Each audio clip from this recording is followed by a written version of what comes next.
Click on 1099 and 1098 forms and check that your data is correct.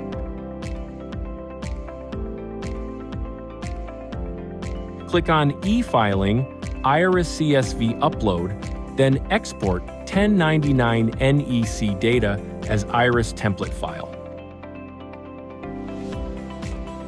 Ensure all fields are correct. Choose where you want your file saved by clicking Browse and choosing a location.